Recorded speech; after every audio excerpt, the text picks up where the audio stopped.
Aujourd'hui dans la brigade, on reçoit le journaliste sportif du journal Le Droit, Jean-François Plante, et on revient sur les propos de Brady Tkachuk. Tout ça et beaucoup plus dans un instant.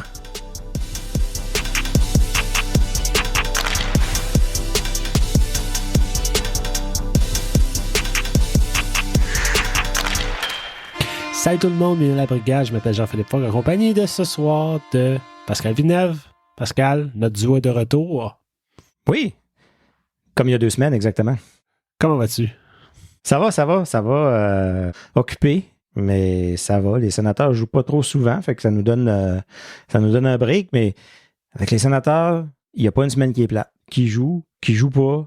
Il y a des histoires, il y a des choses à dire, il y a des scandales. C'est limite moins plate quand ils jouent pas de ce temps-ci. Quasiment. Mais c'est vrai, moi aussi, je trouve cette année, l'année passée aussi, ils jouent un peu, puis là, il y a des pauses. Pourquoi il y a autant de pauses? L'horaire cette année, là, je pense que ça va être le 2, là, on enregistre mardi, mais mercredi, jeudi, c'est le 2 premiers matchs en 2 jours, là. Fait qu'il y a une pause de 4 jours, une pause. Fait que ça veut juste dire qu'à un moment donné, ça va être des 3 matchs en 5 soirs, là. Ça va être, tu sais, on parlait que le calendrier était favorable, non seulement parce que c'était des équipes quand même battables, parce que c'était beaucoup à la maison, parce qu'il y avait des pauses. Fait que le calendrier, là, était fait pour que les sénateurs soient premiers dans l'Atlantique, plutôt que la fameuse joke, là, plutôt qu'être comme le Titanic qui est au fond de l'Atlantique. Mais je leur cherche pas des excuses, loin de là, mais il me semble que tu perds le beat. Ça peut faire aussi mal que bien, exactement. Non, Pascal, je te pose ma question de la semaine. Oh, okay. Tu l'as vu, Brady Tkachuk s'est mis à la défense de son entraîneur cette semaine. Exact. Il a critiqué les partisans qui ont scandé Fire DJ au Centre Canadian Tire. On a vraiment senti que le capitaine était derrière son entraîneur. Il a même dit un peu plus tard que du management jusqu'aux joueurs, tout le monde était sur la même longueur d'onde et il a dit qu'il sentait qu'ils étaient très près de réussir. Est-ce qu'on devrait être encore plus patient? Moi, je l'ai dit, là, notre patience, c'est terminé. C'est fini. Il n'y a plus de patience. Ça prend des résultats là. Puis Brady est sorti à chaud, tu sais, ou à froid, là, si on veut, là, tout de suite après le match, sorti du vestiaire avec des huées, tu sais. Brady est plus habitué d'entendre son nom scandé que de se faire huer. Est-ce qu'il a compris que les huées et les Fire DJ sont dirigés à DJ et aux résultats de l'équipe? C'est pas dirigé envers les joueurs. DJ fait juste nous dire, puis lui nous dit, on travaille, on essaye, on travaille. On le sait que vous travaillez, là, on vous voit aller, là, on vous voit travailler. Mais à un moment donné, mal travaillé, t'as beau travailler fort, les résultats sont pas bons, là. Fait qu'il est sorti de façon émotive. C'est un capitaine, le capitaine, tu sais, DJ nous le dit dans sa conférence de presse après, c'est lui qui va défendre tout le monde dans l'équipe, du meilleur joueur au moins bon joueur. Il va toujours avoir leur back, là, tu sais, si on veut. Puis en même temps, même chose pour son entraîneur. Puis je pense que c'est intelligent aussi, là, veut pas. Tu dois supporter ton entraîneur. C'est lui qui décide si t'embarques sur la glace ou non. Mais je pense qu'il aime vraiment jouer pour DJ Smith. Je pense que les joueurs, c'est pas de la bullshit ce qu'ils nous disent. Je pense qu'ils aiment vraiment ça, jouer pour lui. Mais au bout du compte, il faut qu'ils comprennent que ce que les partisans, le message qu'ils essayent d'envoyer, c'est on n'est pas content des résultats, on est tanné. Vous avez une équipe qui est supposée de nous donner plus que ça. Puis on s'attend à plus que ça. Se tourner vers les partisans, tu sais, de dire c'était de la bullshit, c'était ci, c'était ça. D'après moi, c'est de quoi qui a appris que ça se dit pas, ça se fait pas, tu sais, ça donne rien. Un jeune capitaine dans la Ligue nationale veut pas, là. Je pense qu'il est encore en train d'apprendre son rôle, mais il le fait très bien, là. Un jeune capitaine de la Ligue nationale qui a juste connu cette culture-là. Juste ce coach-là aussi. Qui perd depuis jour 1 dans la Ligue nationale. Il est probablement le plus frustré de la gang, là. Je suis pas inquiète, là. Oui, mais il ne faut pas oublier que sans les partisans, les sénateurs d'Ottawa, la Ligue nationale de hockey n'a pas de raison d'être. Non, c'est ça. C'est ça. Les partisans, c'est le client payeur. Exact. Les partisans, c'est le client payeur. Voilà. Je suis sûr qu'il comprend. Je suis sûr qu'il comprend, mais ça doit venir te chercher en dedans, pas à peu près, entendre 18 000 personnes te huer quand tu débarques la glace, puis après ça, il y a une gang de journalistes qui t'arrivent avec un micro. J'y donne un passe droit à ce niveau-là. Manque d'expérience, mettons, tu sais, comme leader, là. il l'a dit le lendemain, c'est tout oublié, c'est correct, je comprends, les partisans veulent, puis les partisans, ils aiment le côté jouer au Canada, justement, parce que les partisans sont dedans, on est 100% à l'affût de tout ce qui va se passer sur la glace puis en dehors. Ça vient aussi avec les critiques quand ça va pas bien. On a été patients, on les a acceptés, on a été voir des matchs, les gens reviennent là, à l'aréna. Ben ça vient avec les conséquences quand ça va mal. On vous a posé la question sur les médias sociaux. Qu'est-ce que vous avez fait des commentaires de Brady Tkachuk? Il y a notre ami Pat Tourangeau qui dit que lui, il croit qu'on critique les joueurs, mais c'est plus le système de jeu qui est en place par l'entraîneur qui est contesté. Oui, ben d'accord. Et lui pense que sans DJ Smith, il y a encore moyen de tourner la saison de bord. On est quand même 4-2-0. Oui. C'est ça, oui. Au moment où on se parle, c'est rien. C'est juste, la division est mais c'est fou que là, on n'est plus à 500, mais il y a quelques jours passés, on joue encore pour 500 et on était quand même dans la cave de la division Atlantique. C'est pour dire à quel point la division Atlantique est tellement compétitive cette année. Puis tous les matchs quasiment dans l'Atlantique inter-division, là, ils finissent presque tous en prolongation. Fait que tout le monde se ramasse des points à gauche et à droite. Ce que les sénateurs n'ont pas réussi à faire, ne serait-ce qu'une fois, aller chercher au moins un point dans une défaite. Ça, c'est une affaire qu'on se disait l'année passée. Ils avaient tellement perdu de matchs serrés. Par un but. Ouais. Qu'avoir réussi à aller chercher une coupe de points de plus, ça allait faire une grosse différence sur toute la saison. On était à 6 points, je pense, de faire les playoffs. Là, fait que, on finissait top à retirer notre gardien. Puis donner un but ou c'était immanquable. Je pense qu'ils ont sorti les statistiques. Là. Je pense qu'il y a une équipe qui a des pires statistiques que les Sénateurs dans les 2-3 dernières années là, quand ils retirent leur gardien. Mais ça revient au fait qu'on n'est pas capable de prendre le contrôle de la zone adverse. Non, on dégage. Même en power play, ça marche pas. Non. Fait que t'es en fin de match, tu joues à 6 contre 5. Pourquoi tu penses que tu vas être capable de contrôler le jeu? Les Sénateurs ne contrôlent pas le jeu. Puis rendu là, l'autre équipe a juste besoin de faire un petit poke, puis boum, c'est fini, là. Puis, tu sais, le power play a été une force au début, là. Quand Norris n'était pas là, c'était Giroux qui était sur le premier power play. Ça allait bien. Puis là, tranquillement, le power play s'est mis à moins bien marcher. Puis c'est supposé d'être je ne me rappelle plus comment ils appellent ça au jeu NHL, là, ton X-Factor. C'est supposé être le X-Factor des Sénateurs, le powerplay. Ils sont supposés avoir un des meilleurs de la Ligue. Rajoute-leur un but par match d'un dernier match. Là. Un but en powerplay, probablement. Ils ont 4-5 points de plus juste en égalisant des matchs pendant la prolongation. Tu sais. Je vais passer à mes nouvelles. Alors, on vous rappelle que la microbrasserie, le 5e Baron, diffuse les matchs des Sens. Pas tous les matchs. Certains matchs sont diffusés à la brasserie. Pour ce qui reste pour le mois de novembre, on vous invite à aller voir un match samedi le 11 contre les Flames à partir de 19h. Et le 24, c'est un vendredi contre les Islanders et Jean-Gabriel Pajot. Alors, si vous cherchez un endroit pour vous rassembler entre amis autour d'une bière et écouter un match de hockey, la microbrasserie, le 5e Baron. Également, on sait, notre ami Stu Sabourin nous écrit des articles, mais Stu est en relâche pour l'instant. Okay. Stu quitte pour le Japon. Vrai, ben oui. Et si vous voulez suivre son périple où il va essayer de faire promouvoir la culture des Sénateurs d'Ottawa aux Japonais, puis bien sûr le suivre sur Twitter/X. Pour faire connaître la culture de la brigade aussi, il aurait fallu lui donner un petit toutou, une petite mascotte, quelque chose qu'il aurait pu me prendre en photo partout au Japon.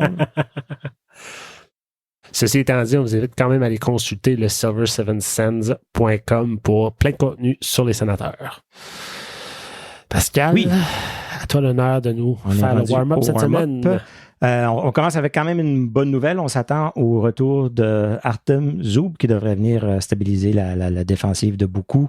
Moins bonne nouvelle, on apprend que Mark Kastelik, Ridley Gregg, les deux qui ont été blessés dans la même partie vont être encore absents pendant quelques semaines.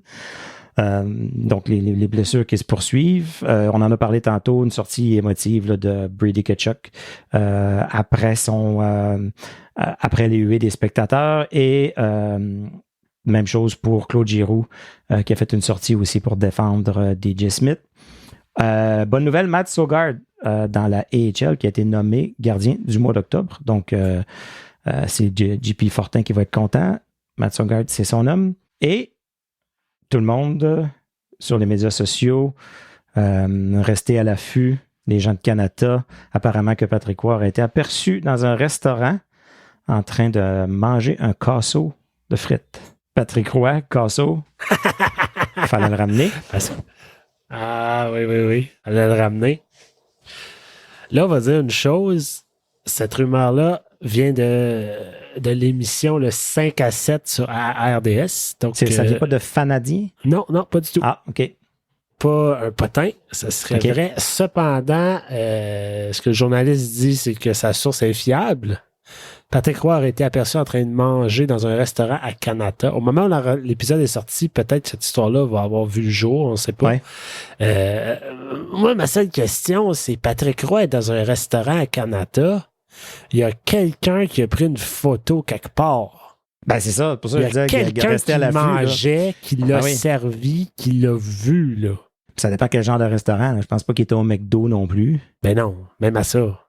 Il y a quoi à Canada? Je sais pas. je sais pas. Dans les gros restaurants chics, là, c'est où qu'ils vont manger? Pas Brookfield, c'est quoi l'hôtel qu'ils vont tout le temps? Oui, c'est ça, c'est le Brookfield.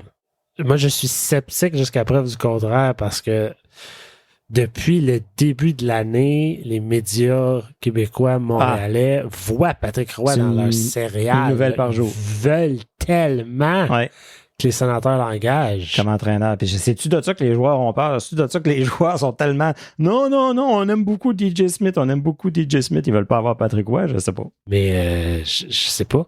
Mais un peu plus tard, on va vous présenter l'entrevue qu'on a réalisée avec Jean-François Plante du journal Le Droit. Puis il nous a quand même parlé pas mal de Claude Giroux à l'époque où il l'a connu avec les Olympiques de Gatineau. Puis il nous a dit, vous allez l'entendre, que Benoît Gros était un entraîneur extrêmement demandant. Oui. J'ai l'impression que Patrick Roy doit être assez demandant aussi. Oui, je pense que oui. Je sais pas. J'ai l'impression que cette équipe-là a besoin d'un demandant. Demandant, mais il a été capable d'être demandant avec des jeunes puis de les faire performer, puis avec des jeunes d'aujourd'hui. Là, ses succès sont récents. Fait que je pense pas qu'il est comparé un peu à Benoît Gros dans les débuts des années 2000, qui était demandant, même en étant tannant. Là, fait que je pense que Patrick Roy a peut-être justement appris, si on veut, avec les remparts, je sais pas. Mais un gagnant, un gars qui endure, qui endure rien, capable de parler aux médias, surtout les médias de Montréal. Je ne sais plus quoi penser. Là. Moi, comme je disais tantôt, on me demandait, penses-tu que DJ Smith va pas réussir à passer au travers les prochaines semaines? Je dis, ça fait 2 ans que je pense pas qu'il va passer à travers les 2 prochaines semaines. Fait que rendu là, c'est ça. Hey, on le congédiait l'année passée, au début de l'année, là. Est-ce qu'il va être là? Est-ce qu'il va être en Suède? J'imagine qu'il va être en Suède. Puis il va revenir de la Suède. Est-ce que tu mets un nouveau coach pour partir dans le voyage en Suède? Je pense pas. Mais moi, j'écoutais le premier épisode du nouveau podcast de Sean Simpson ce matin. Oui, OK. Puis il soulevait quand même un bon point. Quand Steve Stéos nous dit qu'ils veulent attendre d'engager un directeur général pour décider de ce qui se passe ensuite, OK. Mais Steve Stéos demeure le président des opérations hockey. Steve Stéos a plus de pouvoir que le futur directeur général. Il travaille dans la main avec lui. Si Steve Stéos voulait vraiment engager un nouvel entraîneur, il pourrait le faire. Ah, ben oui. Oui, mais ça serait injuste pour le prochain DG qui veut engager. Ouais. Il se coupe des DG potentiels qui vont dire, tu veux que j'aille, puis tu as choisi ce coach-là? Non, moi, c'est pas lui que je veux. C'est tellement une relation de proche, le DG et le coach. Le DG choisit son coach. Puis Steve Stéos, il y en a qui disent, il va rester DG, c'est lui qui va l'être. Steve Stéos n'a pas d'expérience. Ça prend... Moi, puis il l'a dit lui-même, il dit, moi, je veux apporter de la stabilité, je veux penser au futur de l'équipe, je veux penser long terme. Moi, je suis le premier à dire, allez pas fouiller dans le vieux sac à DG, puis le vieux sac à coach, puis les mêmes country clubs de la Ligue nationale qui se trouvent des jobs à gauche et à droite tout le temps. Mais avec l'historique des sénateurs qui ont donné les premières chances à 10 derniers coachs, je pense, là, moi, j'en ai soupé. Puis si on veut entourer ces jeunes-là, puis si on veut entourer Stéos, il n'a pas d'expérience. Là, il a besoin d'amener un DG, je pense, qui a un peu d'expérience. Puis tu veux que quand il va appeler les autres DG dans la Ligue nationale, qui disent pas, ah, moi, c'est qui gars d'Ottawa, les clowns qui m'appellent pour un échange, là, tu sais. Tu veux que ce soit quelqu'un qui a de la crédibilité, pas un nouveau qui... Moi, je pense, en tout cas. Je pense Exact. peut-être plus tard, on changera on donnera la chance on passe à Mathieu Darche, mais je lis juste du bien de lui, là, puis je serais 100% d'accord à l'amener, mais c'est encore un risque. Oui, il fait bien à Tampa Bay, mais comme assistant, comme DG principal, il n'a-tu pour 1 an ou 2 à apprendre sa job encore? On n'a plus le temps de ça, là. On n'a plus le temps. Oui. Mais dans ce cas-là, avec cette logique, la rumeur que Patrick Roy a soupé à Canada n'a aucun rapport. Parce qu'on serait même pas proche d'engager un nouveau directeur général. Encore moins de changer d'entraîneur. C'est ça. Mais peut-être qu'il travaille sur les deux en même temps. Tu veux amener peut-être les deux en même temps. Puis, tu sais, on parle de Peter Chiarelli. Il y en a beaucoup qui disent, ah non, Chiarelli, c'est pis ça. Puis il a été bon à Boston, mais il a été bien ordinaire à Edmonton. Mais je me dis, si Chiarelli est entouré, puis il est avec Steve Stéos, qui est un patron qui peut pas prendre des décisions trop tout seul, puis partir sur des bulles, puis donner des contrats à long terme, un peu comme il a fait à des mauvais joueurs. Je dis que c'est peut-être un bon stop-gap là, entre maintenant puis un prochain DG qui pourrait être amené comme assistant DG. Tu amènes Mathieu Darche, je sais pas moi, comme assistant DG quelques années, puis après ça. En tout cas. Mais Mathieu Darche est déjà assistant DG. Fait que... Je sais. Puis il y a le nom de Jason Spezza qui est sorti aussi dans certaines rumeurs. Ouais. Mais encore. Jason Spezza est marié avec Kyle Dubas, là. Oui. Ça arrivera pas, là. Non, je pense pas non plus. Et voilà. Alors, dans un instant, on vous présente notre entrevue avec Jean-François Plante. Vous êtes habitué de le lire. Vous l'avez lu probablement beaucoup dans le journal, puis sur Twitter, puis partout. Mais c'est un gars qui a beaucoup de bagou, il nous a parlé pas mal. Là. Ça a été vraiment le fun. Puis plein d'histoires, plein d'anecdotes. Vous allez aimer ça, je suis sûr. Le petit gars d'Ottawa qui couvre les sports à Ottawa. Alors, toujours le fun d'entendre ça. Donc, les journalistes au quotidien Le Droit. Jean-François Plante est avec nous. Jean-François, bienvenue à la brigade. Premièrement, Jean-François, JF, Monsieur Plante, comment Ça, c'est bon. Écoute, Marc Brassard m'appelle John F. John F. J'ai jamais entendu John ça. F. OK. Ouais. Les autres, c'est Jeff. Au Québec, c'est Jeff. En Ontario, c'est GF. C'est vrai, ça? Ma mère m'a toujours appelé GF. C'est vrai? Monsieur Plante, oui? Ça sort bien rarement. C'est rare que les mères utilisent un surnom pour les enfants. Souvent, des fois, c'est les seuls qui appellent leurs enfants Jean-François. Tu sais. Moi, il n'y a personne d'autre que ma mère qui m'appelle Jean-Philippe. C'est ça, hein? Personne. Ouais, je te dirais qu'aujourd'hui, il est retourné dans le Jean-François, là, mais dans le temps, c'était JF. Là. Ça allait plus vite. Hein? On avait 2 à la maison, bien tannant, fait que il fallait le dire souvent les 2 noms en même temps. Jean-François, Charles, c'est assez. OK, Charles. Ouais. OK. Puis on se mélange de noms, là, plus on vieillit, on dit le nom de l'autre. Ouais, ça, c'est quand on ne dit pas le nom du chien. Là. Mon grand-père était un champion de nommer tous ses petits-enfants avant de nommer le bon. Exact. On va arriver là à un moment donné aussi, là. Pas inquiète. C'est ça. On s'en va là. Mais là, en commençant, comme je te disais tantôt avant l'enregistrement, ce qui est embêtant avec les journalistes, c'est qu'on essaie de trouver de l'information à leur sujet, mais on trouve des articles qu'ils ont écrits beaucoup plus que sur eux-mêmes. Ouais. Si on se fait la petite bio du Journal Le Droit, ben on le sait, là, tu spécialises en hockey junior, hockey mineur, les Olympiques, les 67, et beaucoup plus au Journal Le Droit. Fait que dans le fond, tu fais tout. Tu as faire. N'importe qui est en Outaouais a vu le nom Jean-François Plante à plusieurs reprises dans les médias, puis même à la radio qu'on t'entend. Puis, fait que c'est un nom qui est familier dans la région. Là. Ben, assez familier, surtout qu'il y a d'autres Jean-François Plante qui existent, qui sont assez connus. Oui. C'est vrai. Je peux même commencer, j'avais même pas pensé à ça, là, mais regarde, je peux même commencer avec une bonne pour vous autres. En partant, une belle anecdote. Jean-François Plante, il y a un Jean-François Plante qui a joué dans la Ligue de hockey junior major du Québec à un moment donné. Puis il jouait pour l'Océanique de Rimouski. Puis à un moment donné, le directeur général, c'était Philippe Boucher, celui qui a gagné la Coupe Stanley là, avec les Penguins de Pittsburgh. Puis c'est Philippe Boucher qui m'appelle, tu sais, puis il dit « Salut JF, comment ça va? » Je dis « Ben, ça va bien. Je ne m'attendais pas à son appel, tu sais. » Il me dit « Comment tu vas? » « Ça va bien. » Fait que là, il dit « Ta blessure, comment ça va? » « Ma blessure. » Il n'y avait pas le bon. Il n'avait pas le bon. Il appelait son joueur, lui, puis finalement, il m'avait gardé au téléphone pendant longtemps. J'étais dans une rénovation à la maison. Puis il disait, moi aussi, je me suis construit à la maison dans le bout de Québec. On a tout raconté ça. On a eu du fun à mort. C'est déjà arrivé, tu sais. Puis il y a Jean-François Plante, le chef cuisinier, qui est connu c'est vrai. aussi. Après ça, il y a eu un policier qui s'appelle Jean-François Plante. Animateur de radio, politicien. Ouais, c'est ça. Il y en a une couple. Fait que, c'est drôle, on est une couple. Okay. Quand tu fais tes recherches, tu peux peut-être tomber sur eux autres tantôt, JP. Moi, il y a un autre Pascal Villeneuve dans la région, ici. C'est le boxeur, le boxeur Pascal Villeneuve. Fait qu'à tout bout de champ, les gens sont mélangés un peu. Tu sais. Fait que quand je me présente, ils disent, c'est toi le boxeur? Fait que dépendant de la situation, des fois, je vais dire oui. Si je suis dans un bar, je vais dire, oui, c'est moi le boxeur. Mais ça me fait penser, l'histoire qui est sortie, là, l'équipe de hockey qui a signé un faux Jason Demers récemment. Vous avez entendu parler de ça? Non? Oui. Non, j'ai pas les détails. Je sais pas, Jeff, si tu le sais, mais c'est un gars... Je gars... l'ai pas lu, mais je l'ai vu passer sur Twitter. Ça a fait jaser pas mal. C'est une équipe, je suis pas certain de la ligue, là, qui ont signé Jason Demers, mais ils pensaient que c'était le vrai, mais c'était pas le vrai. OK, fait que c'était... Mais il jouait au hockey aussi. Je sais pas. OK. À vérifier, on vérifie. Il faut trouver l'histoire, là. Ouais. On va mettre ça dans les show notes. Mais là, Jeff, toi, tu es établi à Ottawa depuis longtemps, mais je suis curieux de savoir, tu es originaire de où?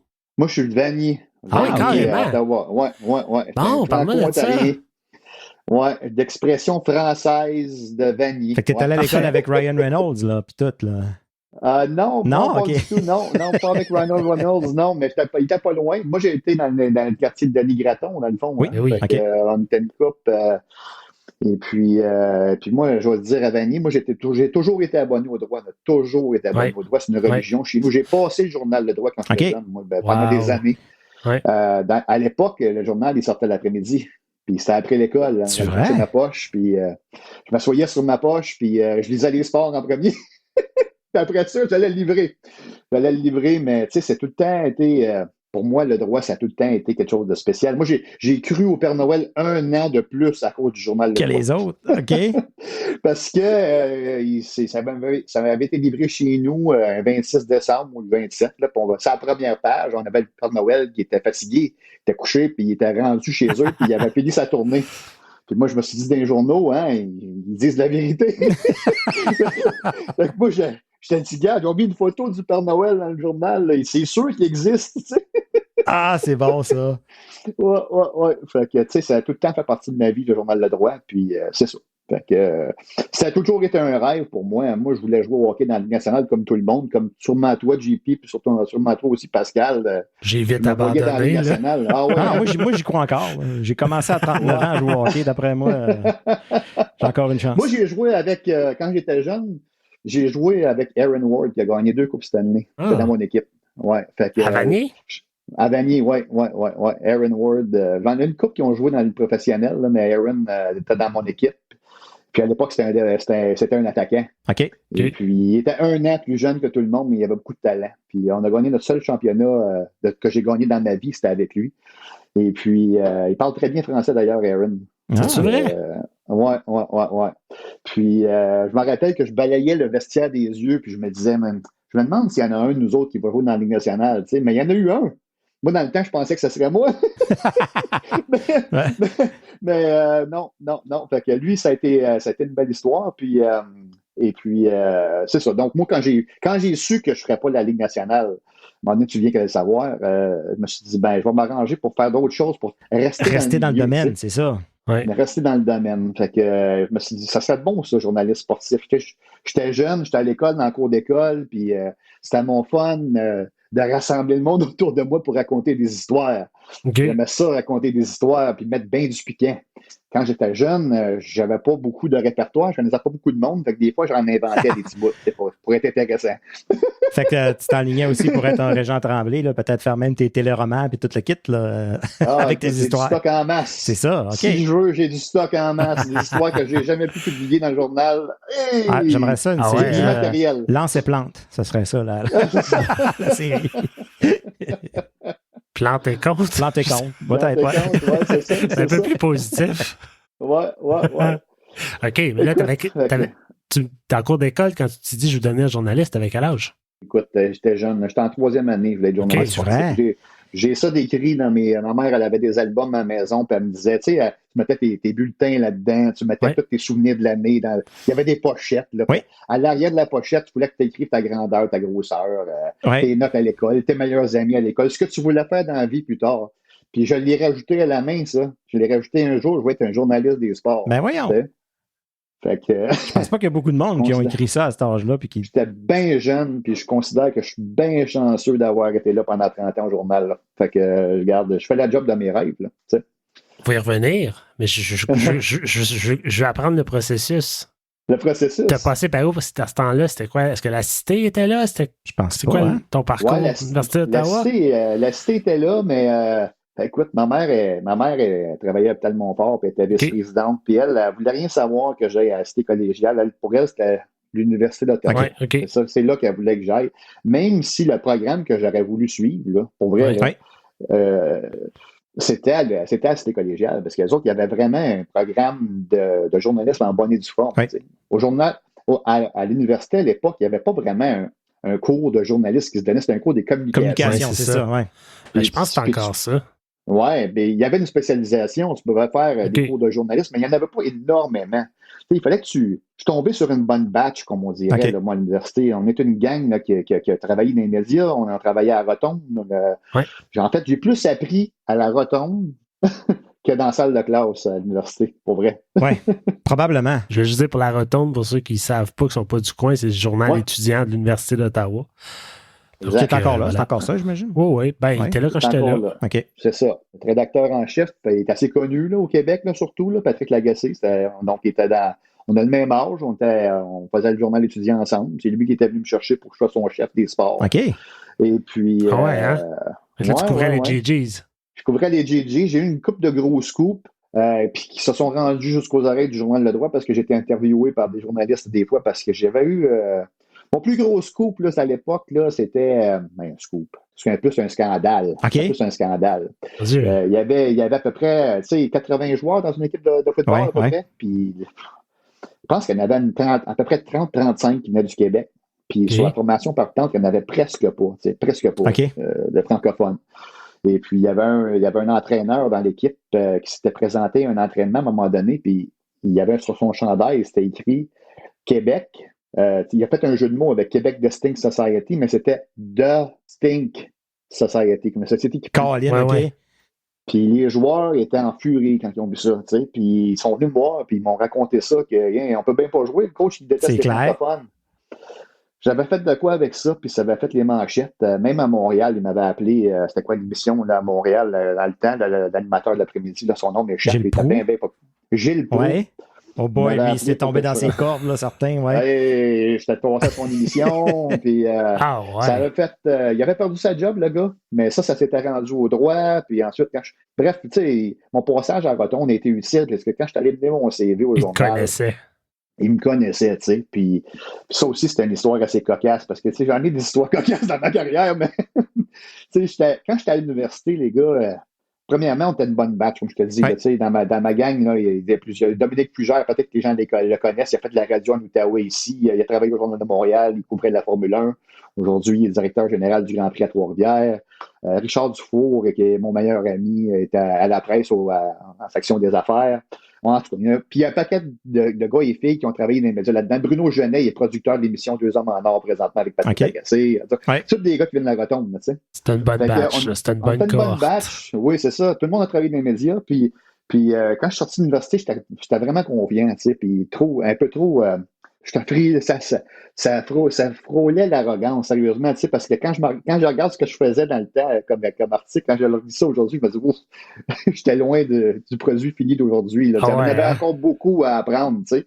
Mais tu sais, tu sors de l'université, tu es avec une bonne gang, tu penses que tu es bon, puis je me rappelle que ma mère, quand j'ai fini mon bac, elle disait qu'elle voulait que j'aille appliquer tout de suite au journal, tu sais, puis j'ai dit à maman, je suis pas prêt, je veux partir en vacances, puis après, je vais aller appliquer, tu sais. C'est ça que j'ai fait. Je suis parti en vacances, on est allé au Venezuela, une gang de gars. Puis quand je suis revenu, je suis allé mener mon CV. Puis j'ai eu la job tout de suite. Tu sais, moi, dans ma tête, je pensais que c'était à cause que j'étais bon. Tu sais, mais c'est dans la vie, des fois, il faut être à la bonne place au bon moment. Puis c'est exactement ça que j'ai fait. Je suis arrivé pendant qu'il y a un gars qui venait de partir du journal, un gars au sport, en fait, qui partait du journal pour aller à la TV. C'était juste être à la bonne place au bon moment. Puis c'était Michel Gauthier qui m'avait embauché à l'époque, puis c'était le directeur des sports, puis il m'avait dit ça te tente-tu d'aller à la pratique des sénateurs demain? Tu vas être avec Marc Brassard. Marc Brassard, je ne le connaissais pas. Là, ouais. fait que, est-ce qu'il y avait sa moustache? Oui, il avait sa moustache, évidemment. La légende dit qu'il est né avec. Alors, ça, on le sait pas, là, mais. Elle est assez épaisse pour ça. C'est ce qu'on a entendu. Fait que c'est Michel Gauthier, c'est un gars qui est assez coloré. Il vit encore aujourd'hui, il habite à Maniwaki. Puis il m'avait dit au téléphone, puis moi, premièrement, j'étais tout excité parce que je commençais avec les sénateurs en partant. Oui. Dit, tu vas m'écrire 2 histoires qui ne seront pas pour publication. Okay. Mais il dit, je vais voir si t'es bon. Puis il dit, à moins que tu sois bien pourri, là, je pense bien que va te garder. Tabarouette. Fait qu'il y avait déjà un bon feeling. OK. C'est ça. Fait que le lendemain, j'étais à la pratique avec les sénateurs. J'étais nerveux comme ça n'a pas aucun sens, pour vrai, parce que tu rencontres des pros. Puis moi, j'ai 21 ans, là, à peu près. Je suis jeune, là, puis super intimidé, mais j'ai sorti une super bonne histoire. À l'époque, Alexis Yashin était un joueur de centre. Mm-hmm. Et puis Alexandre Daigle était un joueur de centre. Puis ça faisait une couple de games qui jouaient ensemble sur la même ligne. Puis en fait, Yashin jouait au centre à l'aile. À l'aile, c'était Daigle. Ouais. Il y avait eu une couple de bonnes games ensemble. Puis moi, j'avais eu l'idée de poser la question à Yashin. Est-ce que tu trouves ça plus fun de jouer avec Daigle ou bien avec les autres alliés? Puis il disait, j'aime bien mieux jouer avec Daigle. Puis là, le titre, c'était Daigle. Non, Yashin préfère Daigle à ses alliés. Eh, Seigneur! Et puis, c'était pas supposé d'être publié. Okay. C'était pas supposé, mais le boss a tellement aimé ça, il l'a publié. Puis, ouais, parce que toi, tu t'es dit, ça sera pas publié, je vais aller en ligne. Là. C'est ça, exactement. Fait que, il y a eu un grief le lendemain. Oh! Moi, je n'étais pas employé du journal, là, c'était un test. Là, OK. Fait que, en rentrant, mon premier texte dans le journal, il y avait un grief. Ouais, fait que t'as appris un autre côté du métier, là, ouais. Exactement. Ça fait que c'est comme ça que ça a commencé, puis j'ai été surnuméraire longtemps. Dans le fond, j'étais le bouche-trou, le gars de faire. Aujourd'hui, on n'a plus d'argent pour ça, des pigistes, là, mais j'étais pigiste. J'étais pigiste pendant longtemps. Il me faisait faire le hockey junior, il me faisait faire un paquet de choses. En fait, tout que les gars de beat ne pouvaient pas faire, c'est moi qui le faisais. Fait que j'avais assez de stock pour me garder occupé pendant assez longtemps. Ouais.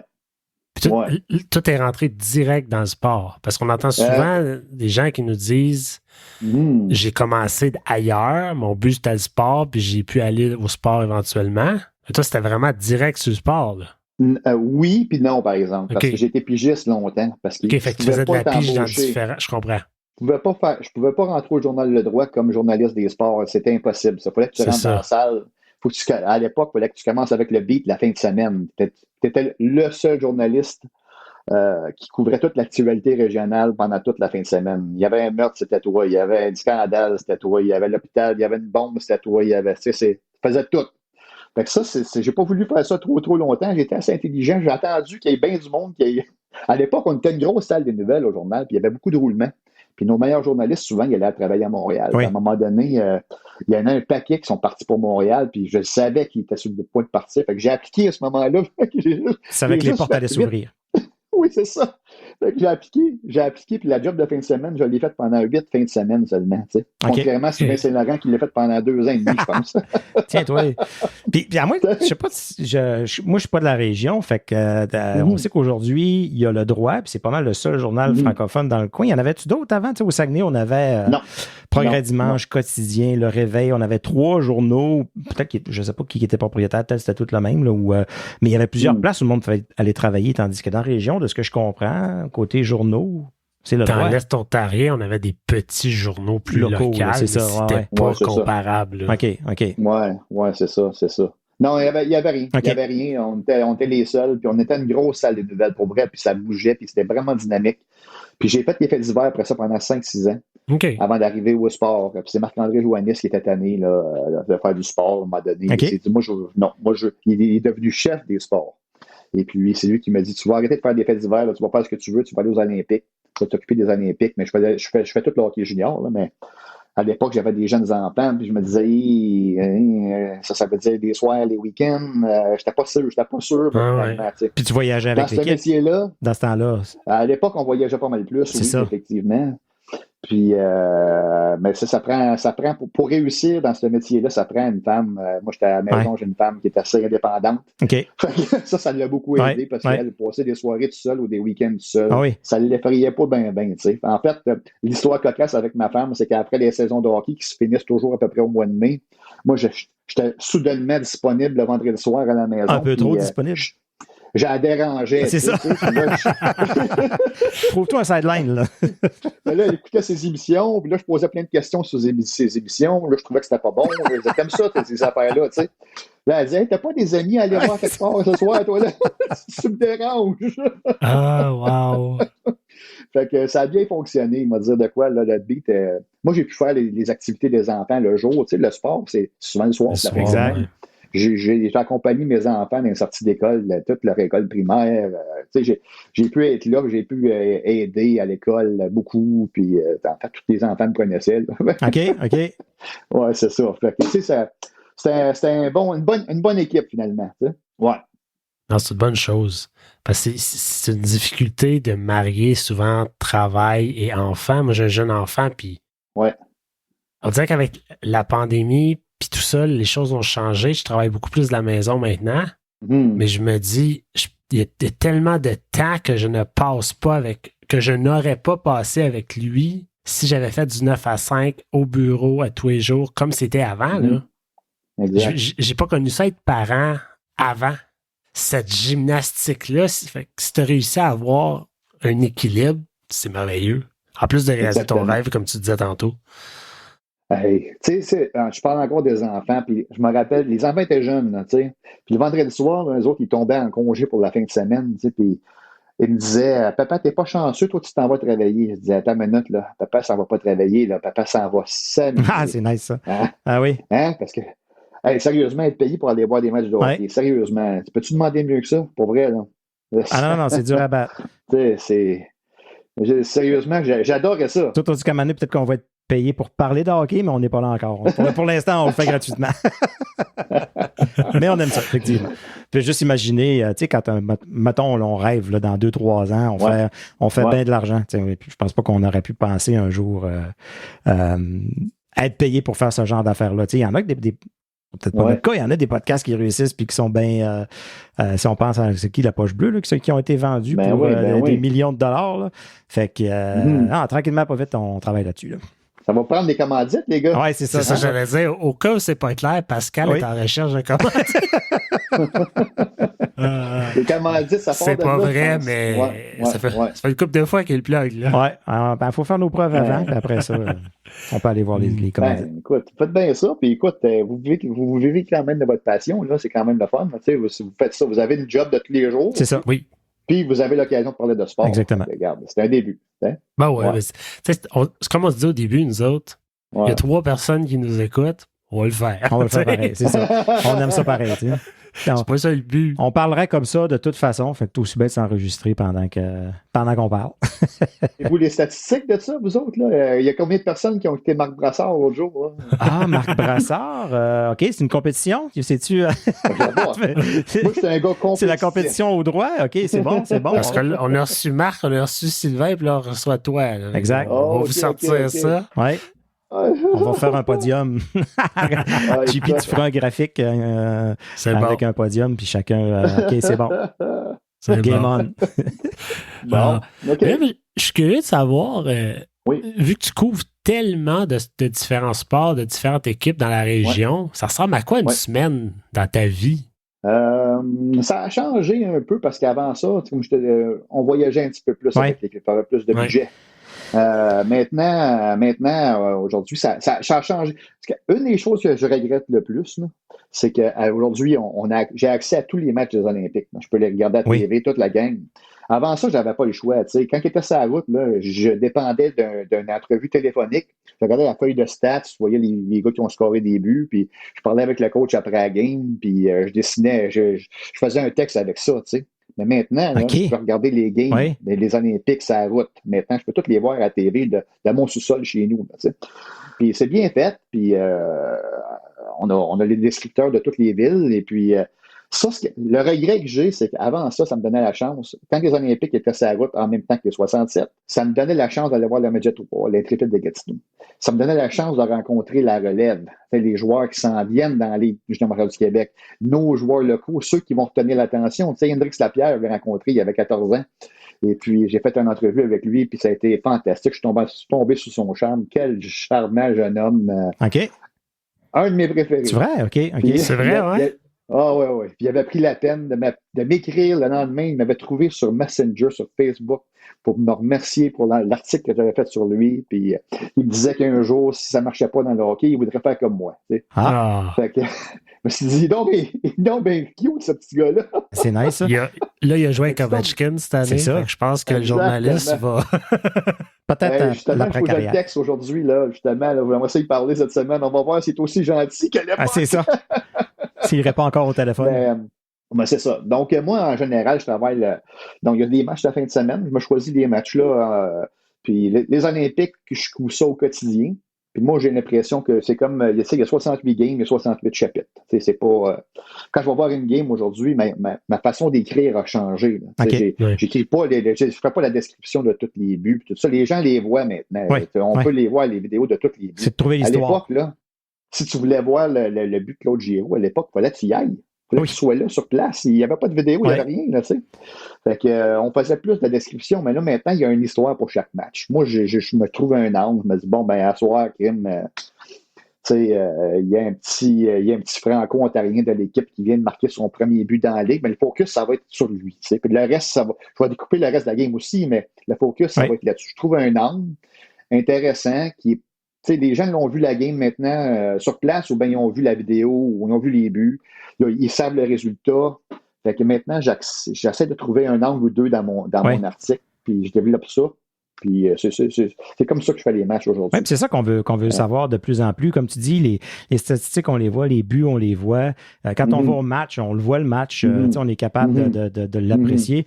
Mais des fois, c'est de connaître un peu plus les joueurs. Puis c'est un peu ce qu'on essaie de faire avec le podcast aussi. On essaie de faire connaître aux gens qui est derrière, soit un joueur, soit un journaliste, soit parce que c'est le côté human aussi que des fois qui ressort moins.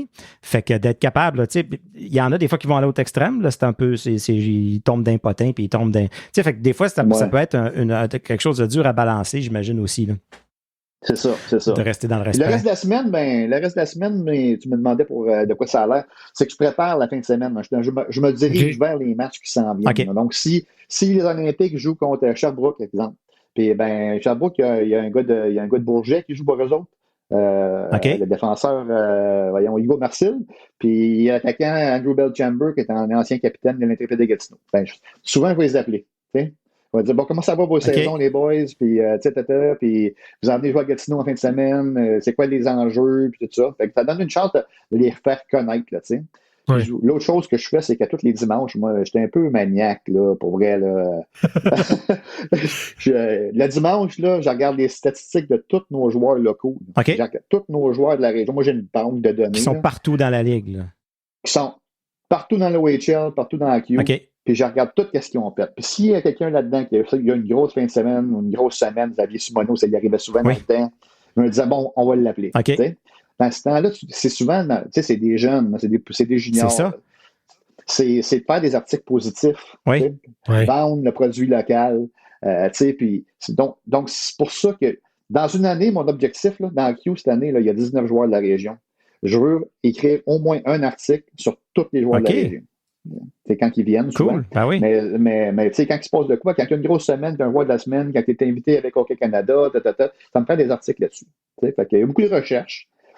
Puis, comme je te dis, le dimanche soir, quand j'ai fini la Ligue des Olympiques, ça finit vers 8 heures. Quand j'arrive chez nous, je passe 2 heures à regarder les statistiques de tous nos gars de la région, voir s'il y a quelqu'un qui vaut une histoire. David Goyette à Hawkesbury ou... c'est des gars, Cédric Guindon de Rockland, c'est des gars qui ont des belles carrières juniors. Cédric qui appartient aux Canadiens. Oui. Donc, il manque pas de sujet, là. Sérieusement, il en manque pas. Là, curieux, Jean-François, depuis le début où est-ce que tu parles comme ça avec des jeunes régulièrement au téléphone, en personne, puis tout ça, est-ce qu'il y a une évolution de là, 20 ans, 30 ans au niveau de comment est-ce qu'ils sont accessibles, comment est-ce qu'ils sont volubiles, comment est-ce qu'ils sont au courant? Tu sais, là, il y a T'as-tu vu des changements? Oui, effectivement. Écoute, ça a bien gros changé. Oui, hein? Quand j'ai commencé au journal, là, le vestiaire était ouvert.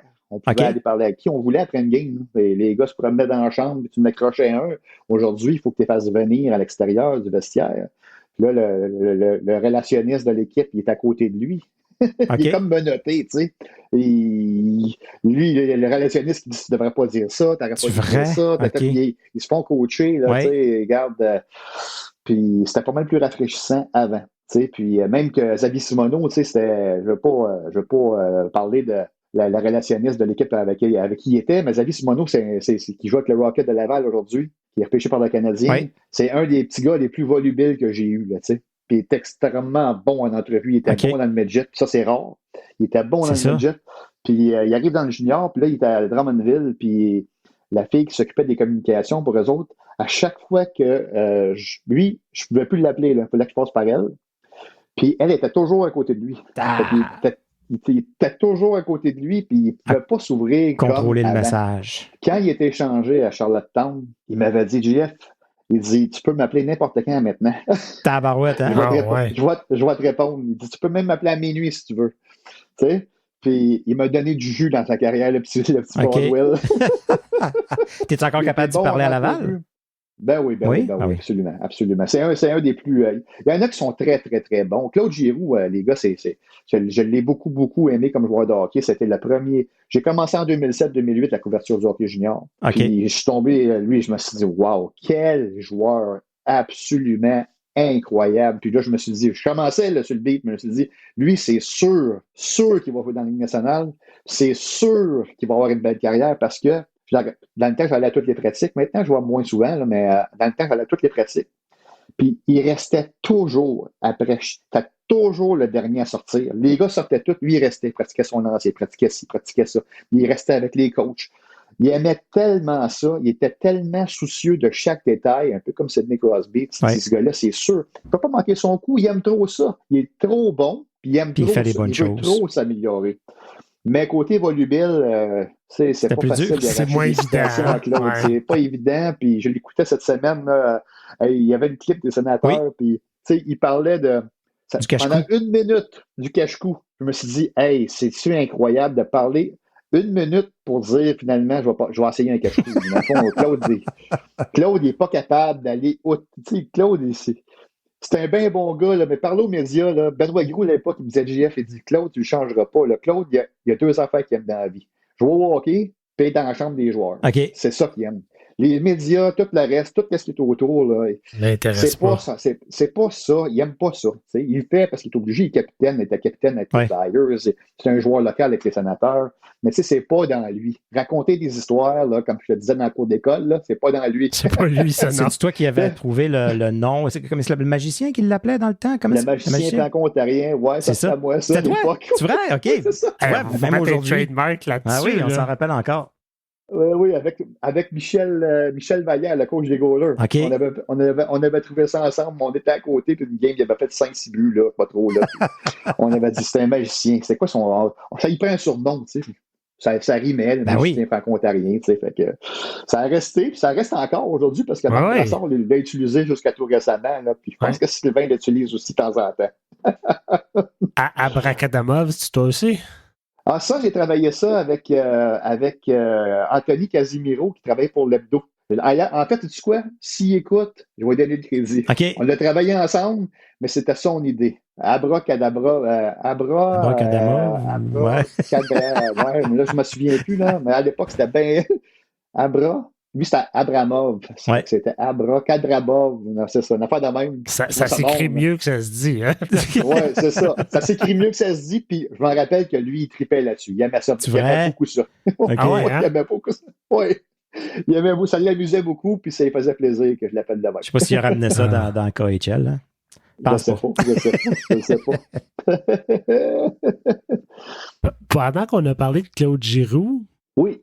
Claude, tu nous as dit au début, avant qu'on commence à enregistrer, je le ramène. Il y a 2 joueurs que je connais chez les sénateurs, c'est Claude Giroux et Zach McEwen. Ouais. Tu nous as dit pas pour les mêmes raisons.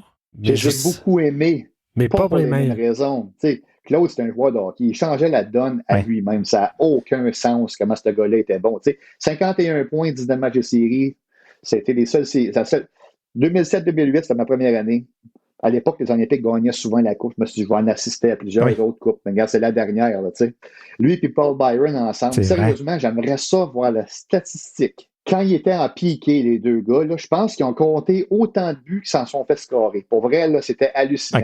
Parce que Claude, tellement intelligent, faisait semblant de rien, mettait son bâton d'un bord, en sachant très bien que la passe en allait de l'autre bord. Puis, tu sais, il voulait forcer la passe de l'autre bord. Puis, à la dernière seconde, il changeait son hockey de bord, interceptait la passe, puis, ben, vous connaissez Paul Byron, la fusée. Oui.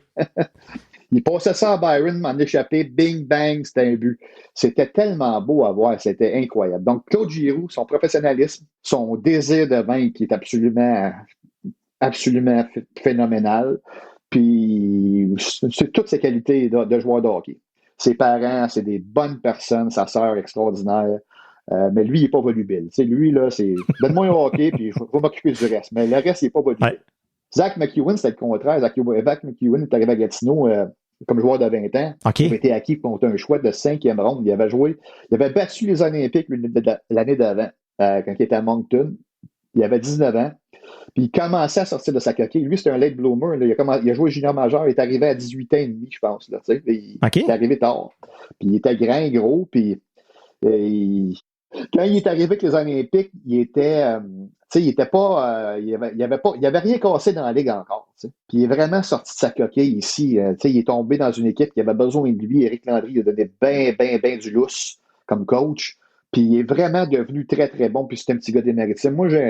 Moi, j'ai un petit côté, là, coup de cœur. Les gars des Maritimes, là, je sais pas si c'est les parents qui sont fins ou quoi, là, mais il me semble qu'ils sont quasiment tous fins. Puis lui, il vient de l'île du Prince-Édouard. Puis sa mère, c'est de l'or en bord. Puis, ils sont quasiment aussi fins que le monde du Saguenay. Il y a le monde du Saguenay, puis tout de suite après, là, il y a les Maritimes. c'est ça. Fait que je m'étais bien gros attaché à lui. J'avais écrit des belles histoires sur lui. Puis, à un moment donné, quand il a signé son premier contrat, c'était avec les Canucks. Hein, je pense qu'il a signé son premier contrat. McEwen, ça se peut.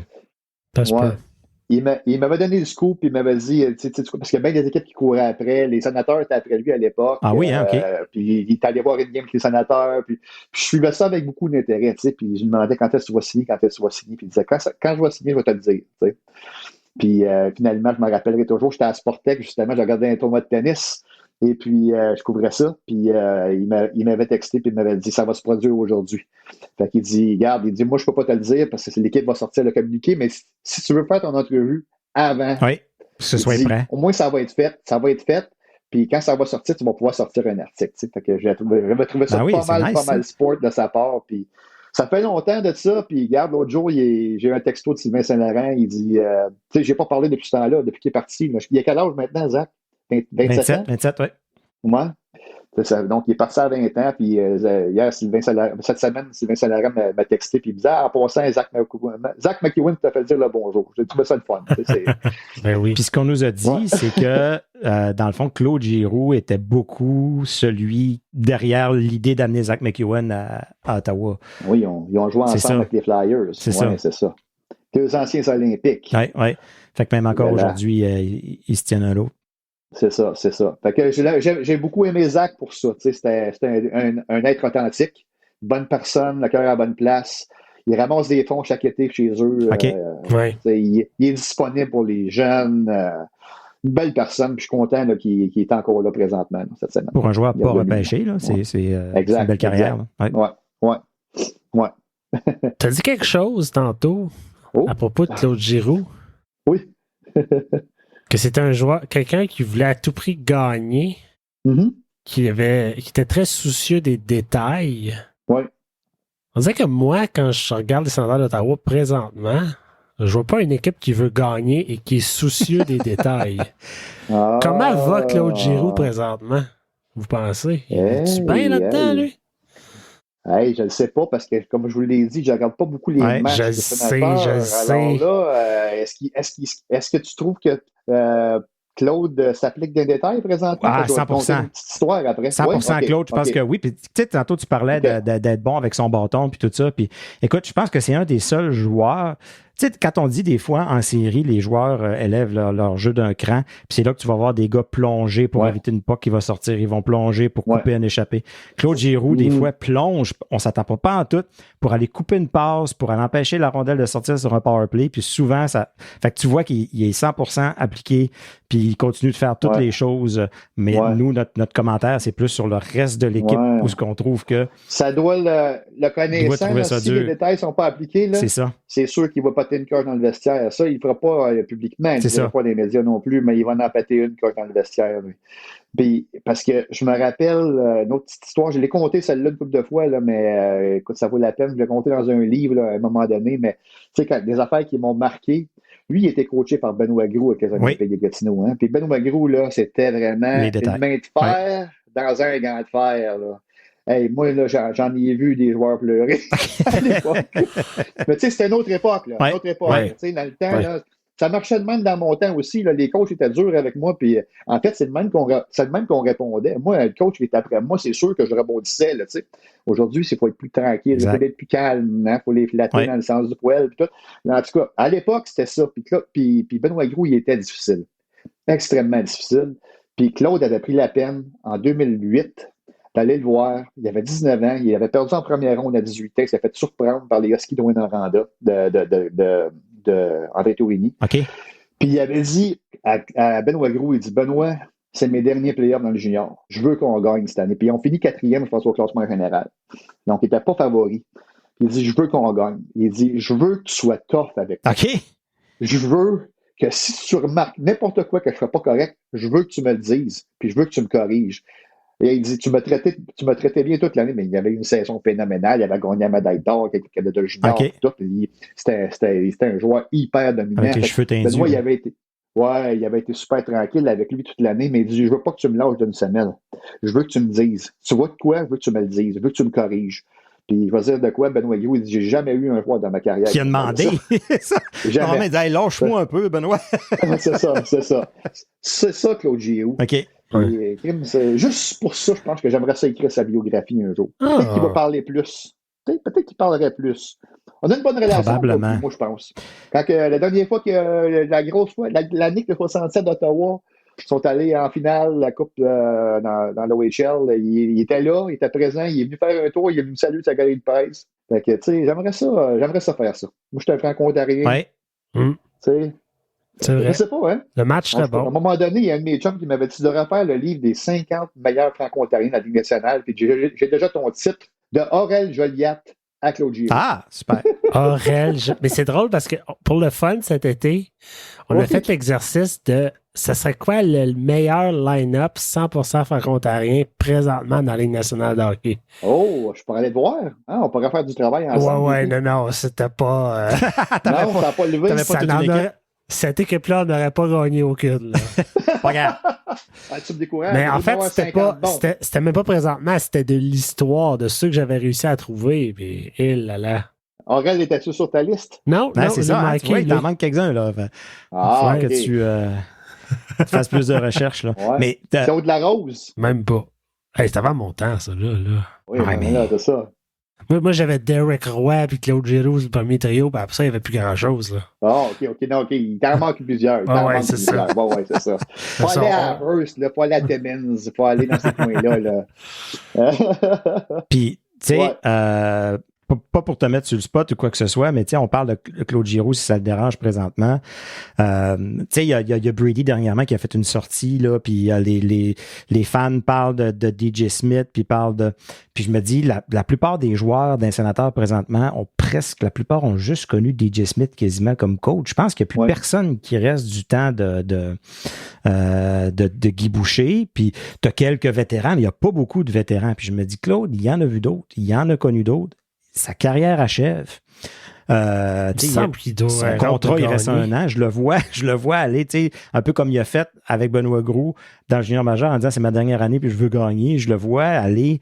Je me dis s'il y en a un qui peut se lever dans la chambre et aller parler au DG ou à qui que ce soit demandant un changement de coach, mais je pense pas que c'est son genre non plus. Parce qu'on se disait si Brady est sorti, c'est correct, c'est le capitaine. Si Claude fait la même chose et défend son coach, on va dire OK, il l'a fait. Il y a encore la chambre. Puis il l'a fait. Fait qu'on se dit, probablement qu'il est encore, il y a encore la chambre, mais c'est le seul que je vois qui est peut-être capable de se lever puis dire, ça prend un changement. Moi, il me reste 1 an. Je sais pas après ça, tu sais, mon contrat, mais il faut gagner cette année, il faut gagner l'année prochaine. Faites ce qu'il faut pour qu'on gagne. Je serais curieux de savoir, les gars, si qui est-ce qui a le plus de poids dans la chambre? C'est-tu Brady ou c'est Claude, tu penses, auprès des autres joueurs? Hein? Je pense que c'est un bon mélange des deux. Là, parce que, mais comme tu disais tantôt, c'est pas le plus volubile, c'est pas lui qui parle le plus. Brady, il n'y a aucun problème avec ça. Fait que s'il y en a un qui a besoin de se lever puis de parler, dans la chambre, c'est peut-être plus Brady. Ouais. Mais si quelqu'un a des conseils à demander, une opinion à demander, je pense que le choix est évident. Là, tu vas voir le vétéran. Ouais. Fait que je pense qu'ils ont des rôles différents. Puis il était peut-être content, justement, Claude, d'arriver puis de dire à Brady, non, c'est ton équipe, c'est toi le capitaine, c'est toi qui parles aux journalistes. Moi, je m'occupe du reste là, des jeunes. Puis one-on-one, ça va être bien correct. Ouais. Je crois que Daniel Alfredson n'était pas le plus vocal non plus. Probablement pas. Comme capitaine, n'était pas nécessairement le plus... je sais pas, j'avais déjà entendu une entrevue, puis la personne disait... Je pense que c'était Guillaume Latendresse qui disait de son passage à Ottawa que la personne qui parlait fort dans le vestiaire, c'était Chris Phillips. OK. Daniel Alfredson, c'était l'exemple et tout ce qui va avec. Là. OK. C'est pour ça qu'il y a un peu cette dynamique-là, peut-être. Ouais. Peut-être. Il était bien entouré, Daniel Alfredson. Il y avait justement les Chris Phillips, les Chris Neal. Il y avait bien du monde autour de lui, tandis que Brady, il était jeune pour s'occuper d'une gang de jeunes. Fait que d'avoir un gars comme Claude arrivé, probablement qu'il était bien content. Là. J'aimerais bien ça, Claude, de gagner une Coupe Stanley. Sérieusement, il est pas assez proche. Il est-tu pas assez proche avec les Flyers? Finale une année, finale il y a de conférence. Une année, je pense. C'est pas, il n'est pas tombé, je trouve, dans des bonnes années avec les Flyers, vraiment. Ils ont tout le temps eu des problèmes de gardien. Il y avait les Pingouins d'impact tout le temps. Il y avait Sidney Crosby qui manquait d'impact tout le temps. C'est ça. Mais la série contre Pittsburgh, où il y avait vraiment une grosse rivalité cette année-là entre Crosby puis Giroux, là, je me souviendrai toujours à quel point c'était... Ouais, mais il y a vraiment une année, c'était tellement intense. Ouais. Les deux joueurs jouaient par-dessus la tête, là. Oui. Puis Claude était blessé dans cette série-là. Je me rappelle, il a été opéré aux 2 poignets, je crois. Après, dans l'entre-saison. Ouais, il ne pouvait pas. C'est le fun de prendre un lancer du poignet, ça. Ben, c'est ça, tu sais. Mais Claude dans les playoffs, il va falloir qu'il manque un bout de. C'est ça qu'on veut voir. On veut voir Claude en playoff. On veut voir Brady en playoff. Exactement. Il n'est pas gros. Non, vous l'avez déjà vu rencontrer en personne. C'est pas un gros bonhomme. Là, quand le junior, il y avait des petites jambes de rien du tout. Là, puis... C'est surprenant. Oui. C'est surprenant le hockey des fois. Il joue plus gros que. C'est ça. Malgré qu'avec l'âge, ça a l'air. En tout cas, l'année passée, j'ai parlé à cause de ses fonctions avec les Olympiques, je parlais souvent avec Derek Brassard parce qu'il était propriétaire, copropriétaire, puis il était impliqué dans les affaires de hockey un peu, puis il me disait. Moi, je regardais les games que j'ai regardés, je trouvais que Claude avait l'air fatigué quand il arrivait au banc, parce qu'il jouait beaucoup l'année passée, puis je disais, mon Dieu, on dirait qu'il va mourir, tu sais. Mais Claude, il s'entraîne tellement fort. Oui, avec Tony, c'est ça. Puis oui, exactement. Ouais. Puis Derek me disait, JF, il dit, Claude est rendu à un âge assez avancé où pour tenir tête aux jeunes qui arrivent aujourd'hui, qui sont ultra rapides, là, ça demande un effort quasiment surhumain. Puis il dit, il joue trop. Il joue 22-23 minutes l'année passée. Ouais. Il dit, moi, je joue 12-13 minutes puis je suis fatigué. Imagine Claude. Parce que ça demande un effort constant à la Ligue nationale. Là, puis il y en a qui se demandent pourquoi est-ce qu'il ne joue pas au centre, mais je pense que c'est un petit peu rapport avec ça aussi. Où jouer au centre, la glace est beaucoup plus grande pour le joueur de centre. T'es en haut, t'es en bas. Fait que si tu veux qu'il joue autant de minutes au centre, à son âge, pas évident. Là. Puis la vitesse, c'est pas son atout. Non, c'est ça. C'est pas déficient, mais ça n'a jamais été un atout pour lui. Même dans le junior, c'était pas considéré un joueur rapide, un joueur intelligent. Non. Puis sur les mises au jeu, sur le power play, justement, où il y a un peu plus de temps, ça, moi, je me suis arraché les cheveux là, quand il n'est pas sur le premier power play. Moi, non, j'en fais un cas toutes les fois. Là, il est tellement intelligent, tellement capable de contrôler le jeu, de prendre le temps de regarder, prendre le temps de voir qui est disponible. Puis en dedans d'une passe, d'un lancer-passe, c'est réglé. On n'a qu'à penser à Ridley Gregg qui a fait ses 2-3 premiers buts grâce à des passes de Claude Giroux. Tu sais. Fait que non, c'est un joueur avec une intelligence hors norme, je pense, là, une vision du jeu hors norme. Exact. Jeff, tu nous as parlé du bâton derrière toi tantôt. Quand on est arrivé, on s'est connecté, puis tu t'es mis à nous montrer ton bureau. Oui. Là, je t'ai dit, wow, arrête, garde-nous-en pour tantôt, mais j'aimerais que tu nous racontes, c'est quoi l'histoire du bâton derrière toi? Le bâton derrière moi, vous le verrez pas dans le podcast, hein, mais c'est un Canadien. Hein? C'est un bâton en bois. Oui. Puis c'est le dernier bâton que mon père a tenu dans ses bras, dans ses mains. En fait, mon père, c'est assez tragique. Il est décédé en jouant au hockey. Ben voyons. Oh non! Ouais. Fait qu'il y a eu une crise cardiaque. Et puis ce bâton-là, en fait, c'est l'objet qu'il tenait dans ses mains Quand il est décédé. Ben voyons. Dans Fait une ligue de garage, à quel âge? Oui, une ligue de garage. Il avait 40 ans. OK. L'Arena Saint-Laurent. Ben voyons. Et puis, je l'ai toujours gardé. Il était dans mon garage. Puis, tu sais, il accumulait la poussière. Puis, c'était un objet qui était précieux pour moi. Parce que mon inspiration pour l'amour du sport, ça vient de lui. Et puis, ma blonde, à un moment donné, elle avait dit, non, il faut qu'on fasse de quoi avec ça. Là. C'est trop important pour toi. Puis, elle l'a mis dans un cadre. Tu sais, à côté, elle a mis les paroles, là, leader, teacher, coach, friend, papa. Huh. Puis, c'est ça. Donc, quand j'étais à mon bureau, des fois, ça m'inspire beaucoup. Ben oui. Parce que quand j'ai pas souvent le syndrome de la page blanche, là, ça arrive vraiment pas souvent parce que j'aime ça parler et j'aime ça écrire. Mais quand je l'ai, je regarde, je tourne ma chaise de côté et je regarde ça. Puis ça m'inspire tout de suite. Donc, c'est bon à avoir dans mon bureau. Puis c'est ça. De temps en temps, j'y touche encore un peu. Merci d'avoir partagé ça avec nous. Ben oui, c'est pas évident à 40 ans. C'est jeune pas mal. C'est très jeune. Mon frère Charles avait 10 ans, moi j'avais 13. Fait que ça. Y avait-tu joué un bon calibre, un haut niveau ou Ben non, pas vraiment. Il était bon dans la ligue. Moi je pensais que, tu sais, quand t'es jeune, tu penses que c'est le meilleur. Il était le meilleur, ça a glace. Je me suis dit, il va peut-être être un late bloomer puis il va faire la Ligue nationale. Je connaissais rien au hockey, hein? C'est drôle. Non, mais c'est à cause, il aimait ça, puis il faisait des patinoires dans le coin chez nous, mais nous autres, on restait à Vanier, puis on disait de quoi, tout le voisinage venait jouer chez nous. C'était vraiment le fun. On avait des lumières le soir, puis la fin de semaine, ça n'arrêtait pas. Là. On jouait une game après l'autre. les plus belles enfances, C'est en bas de la côte chez nous, ben oui. En bas de la côte chez nous, il y avait un monsieur, il y avait un de mes meilleurs amis, s'appelait Louis Larose. Puis lui, c'était le cousin de Guy Larose, qui a joué dans la Ligue nationale avec Winnipeg, puis Toronto. Il s'est promené un peu. Puis son père, c'était Claude Larose. On en a parlé tantôt, Claude Larose. Donc, moi, Guy, quand j'étais jeune, il jouait pour les 67. Fait que quand il venait chez nous, il embarquait sa patinoire, il m'a dit de quoi, les petits gars, ils étaient contents. Parce que pour nous autres, Guy, c'était un idole, il jouait pour les 67. Wow. Il patine avec nous autres, puis il était bon avec nous autres, il était super fin. Fait que, ouais. Il devait jouer, il devait être capable de tout vous tourner en rond. Regarde, il était incroyable. Il s'amusait avec nous autres, keep away, là, essayer de m'enlever la rondelle, là, elle a pas de la misère. C'est ça. Moi, je viens de Saint-Albert, dans l'Est ontarien. Ouais. Puis quand j'étais petit, puis on l'a reçu l'année passée, il y en avait André Benoît dans le village. Oui. Puis lui, il venait à patinoire, puis on pouvait être les 14 contre lui, puis il nous battait, là. Ça avait même pas de sens. Je comprends ça. On salue Saint-Albert, on salue Raymond Ladagne en passant. Oui, tout à fait, tout à fait. Ouais. Un bon contact à moi. Ah ouais, hein, c'est vrai?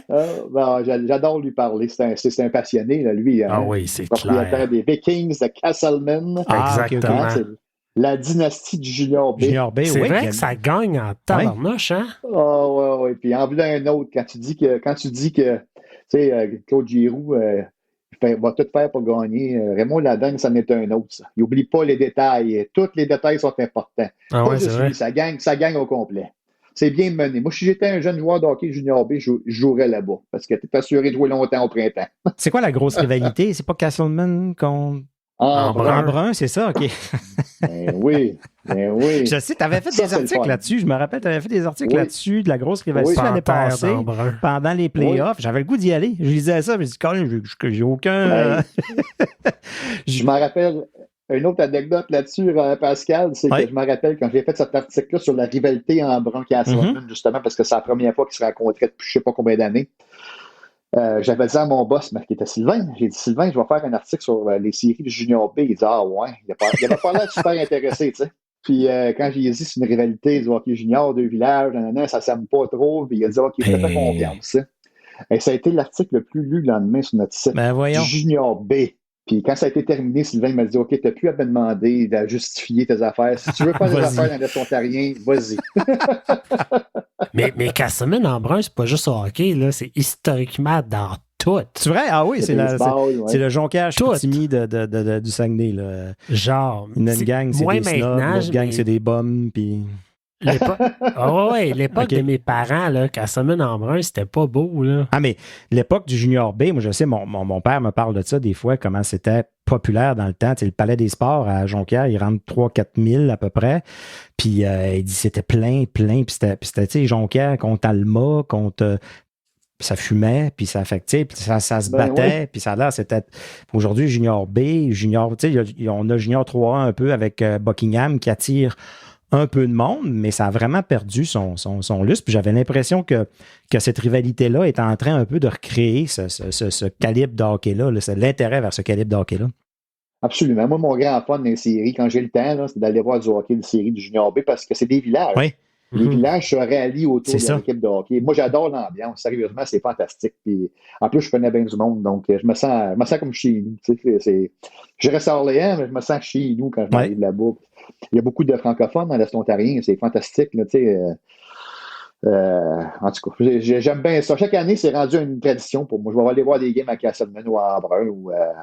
J'aimerais bien ça que ça repogne un moment donné à Alexandria, parce que ça fait longtemps qu'Alexandria n'a pas des bons clubs, là, mais c'est une belle place pour aller voir du hockey, ça aussi. Ouais. Ce qui est fun dans le hockey plus de village, c'est que tout le monde dans les estrades connaissent le monde sur la glace. Fait que c'est encore plus magique que oui, les sénateurs sont en série, bravo, mais je les connais pas, ces gars-là, tu sais. Ouais. Mais là, quand c'est vraiment genre ton voisin, le fils de ton ami, ton neveu. Ben, c'est ça qui arrive. C'est l'effet d'entraînement. Pour moi, en tout cas, à Castleman, l'ambiance est incroyable. Quand tu arrives dans les séries, là, je sais qu'on divague, on est rendu dans le junior. Ah, c'est parfait. Les gens veulent y aller, là. Je vous conseille d'y aller parce que à Castleman, dans les séries, là, ils donnent des tambours en rentrant. Donc, il y a une ambiance carnavalesque. L'aréna est pleine au complet. Il y a des jeunes. 600 personnes, je pense. Puis, il y a des jeunes qui sont derrière le filet adverse. Là, ils en sont à peu près une trentaine. Je pense qu'ils rentrent avec de la boisson ou je sais pas trop quoi, mais mettons qu'ils sont éméchés un peu. Puis ils en mettent de l'ambiance dans l'aréna, puis ça joue avec les bandes, ça crie au gardien. Le goaler répond au vestiaire, répond aux gens dans l'estrade, ça fait tout un show. En tout cas, c'est carnavalesque, je te dis. Moi, en tout cas, quand tu arrives en finale, c'est le fun. L'ambiance, pour l'équipe adverse, c'est très intimidant comme atmosphère. Ça ressemble un peu quasiment au semi-pro sans tout le côté bagarre. Tu sais, là, pas de bagarre. T'as le côté plus, c'est ça, le spectacle un peu. Ouais. Fait que, c'est ça. Des gens qui sont investis. C'est le fun. Oui, exact. Fait que, à conseiller au printemps prochain. Parfait. Espérons qu'on ne pourra pas y aller parce que les sénateurs vont être en série. Espérons. Si jamais, on va y aller. T'es à côté, toi, JP, là? Ben moi j'habite à Montréal maintenant, mais oui, mes parents sont encore là. OK. T'es enseigné par un Maurice Fogg à l'école secondaire. Moi, c'est parenté avec toi, ça? Ou? Non. Non? OK. Les Fogg, il n'y en a pas beaucoup, puis il n'y en a pas beaucoup avec qui je suis parent, je sais pas.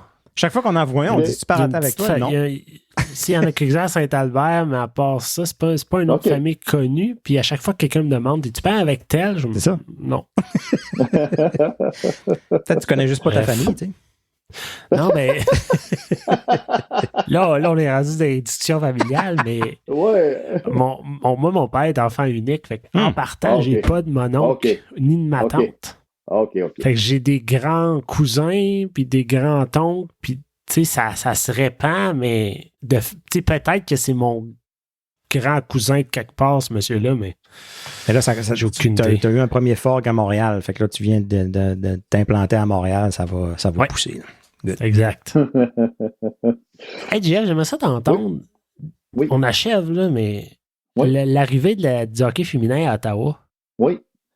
Ils nous ont dit qu'elle allait jouer dans les installations des 67. Toi, tu es dans le hockey junior, tu couvres les 67. Comment tu vois ça, ce mariage-là? Comment ils vont gérer ça? Les 67, leur vestiaire de l'équipe féminine est en train de se faire construire. OK, c'est vrai? Oui.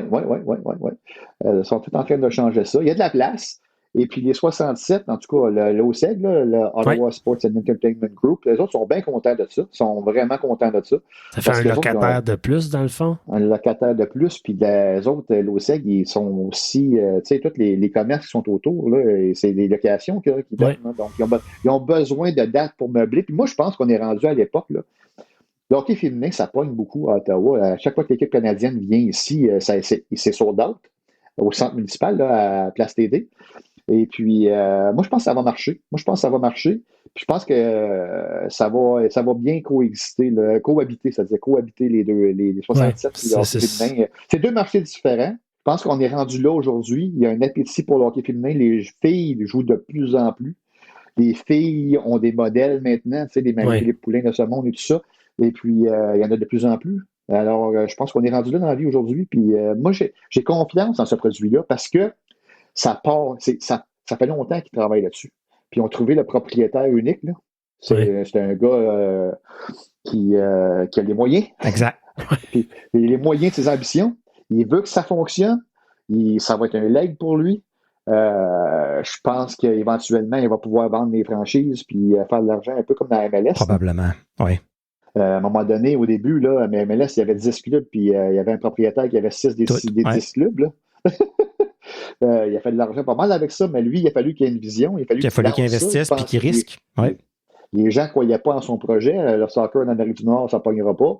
Puis moi, je pense que, tu sais quoi, ils ont les bases solides, ils ont les bases financières. Ils ont des moyens d'attirer des joueurs pour qu'ils puissent faire carrière dans le hockey aussi, maintenant. Pas toute la gang, là, mais présentement, il y en a une coupe, mais ça va faire des petits, ça. Je pense qu'on est rendu là aujourd'hui en 2023. Moi, je pense que ça va fonctionner. Ouais. Étais-tu surpris d'entendre qu'Ottawa avait une équipe? Non, parce que le hockey dans la capitale nationale, le hockey féminin, ça a toujours bien fonctionné. Okay. Puis on a un bon système. Il y a beaucoup d'équipes féminines, beaucoup d'équipes féminines dans la région. Puis, comme je te dis, le hockey féminin a bonne réputation ici. Il y a le programme universitaire d'Ottawa. Donc, non, je ne suis pas surpris, en fait, non. Pas surpris. Qu'il y ait une équipe dans la capitale nationale, Ottawa, Toronto, Montréal, ça avait du sens. Éventuellement, on va voir que ça prenne une expansion, mais c'est trois clubs assez rapprochés. Je pense que ça. Moi, en fait, ça m'intrigue, puis j'ai comme le goût d'aller voir ça, même. Oui, moi aussi. Puis tu as déjà une rivalité naturelle juste par les marchés. Oui. Exact. On sait que tout l'intérêt naît souvent par les rivalités. Fait que oui, c'est sûr. Ça, c'est-tu quelque chose que tu vas couvrir ou ça va être assigné à quelqu'un d'autre? Avez-vous parlé de ça? Je n'es pas obligé de nous répondre. Là. Mais présentement, c'est Sylvain qui fait ça comme un chef. Sylvain adore ça, mais sa fille a Sylvain joue dans l'hockey féminin. Ils ont gagné un tournoi en fin de semaine. Des explosives. Des explosives M15 de l'Outaouais. Ils ont gagné en fin de semaine. Fait qu'il est coach, puis lui, il adore ça. Puis, lui, il en est un qui croit beaucoup dans le hockey féminin parce qu'il voit à première vue. Là, lui, il voit sur le terrain là, comment est-ce que l'intérêt est fort pour le hockey féminin. Puis, donc, présentement, c'est lui. Là. Il est bien parti. Moi, je m'occupe de d'autres choses présentement. Mais, ouais, c'est ça. Parce que lui, il est sur les sénateurs aussi. Fait que je me disais. Oui, c'est ça. Hein, on est trois. Là, on a perdu Marc. C'est ça. Mon garçon, Philippe, là, finit à assister l'année prochaine là, en journaliste. Fait qu'il va chercher une job. Là. Pascal, j'aurais aimé ça qu'il soit là ce soir. Il y avait un cours, justement, à l'assister ce soir. Fait qu'il ne pouvait pas être là. Mais j'aurais aimé ça qu'il puisse te jaser. Ouais. Ouais, on va pousser pour son nom. Le prochain Villeneuve, là. Oui, c'est ça. Ouais. Sylvain le connaît un peu en étant Phil Senn sur Twitter puis sur TikTok. Il est beaucoup sur les sénateurs et tout ça. Là, puis il vient sur notre podcast régulièrement. OK. Ouais. C'est bon, ça. Yes. C'est bon, ça. Il faut qu'il y ait le plus d'expérience possible parce que dans ce milieu-là, c'est les contacts. Exact. Il est allé, il a fait salut, bonjour, étudiant d'une journée, puis là-bas, là, tu sais, puis il a rencontré Marc-Antoine Sinotte. Puis à la fin, c'est ça qu'il a dit. Il a dit, Philippe, manque pas une opportunité. Il saute sur tout ce qui passe.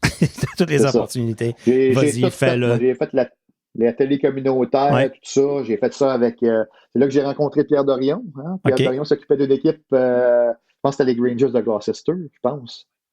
Et puis, il venait faire ses entrevues à télé communautaire, il aimait bien ça.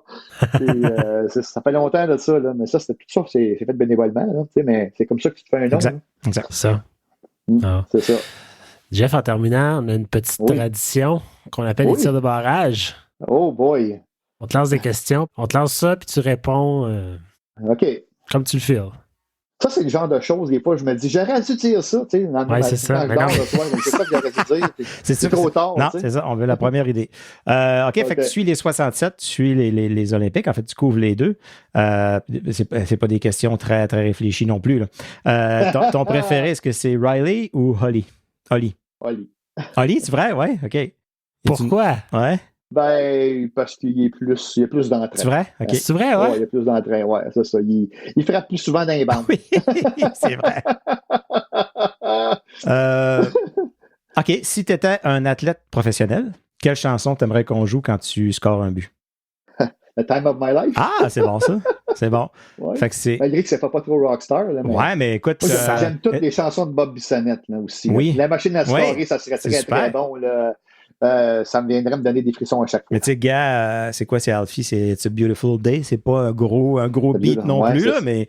C'est ça. Tu sais, Time of My Life, c'est plus tranquille, mais quand tu comptes un but dans le national, c'est Time of My Life. C'est ça. T'as pas plus haut que ça. Ouais. Puis dans toute ta carrière, la plus belle histoire ou celle qui t'a marqué le plus que tu as couvert, là, que tu as écrit? Ça doit être dur d'en choisir une.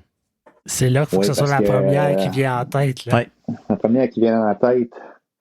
Moi j'adore les histoires impossibles. Okay. Tu sais, les histoires que tu te dis, ça n'arrivera pas, c'est quoi les chances que ça arrive. Puis, mais là, sais quoi, j'ai rien qui me vient en tête présentement, mais c'est arrivé. Là, tu sais, des fois, j'ai dit, quand j'écris dans un titre, là, dans le lead, là, on voit juste ça dans les films d'Hollywood, là, ça, c'est les histoires que j'aime le plus écrire. Okay. Là, tu sais, mais je pense que ce que j'ai vraiment le plus aimé, c'était l'année que les Olympiques ont gagné la Coupe du Président. Ils n'étaient pas favoris pour l'emporter, puis ils ont battu tout le monde. Puis ils avaient battu Halifax en 4 matchs. Dans cette équipe-là d'Halifax, il y avait Brad Marchand, il y avait Jakub Voracek. Puis Brad Marchand a fini sa carrière junior, imaginez-vous, en étant un healthy scratch d'un gradin à Gertin. Ben voyons.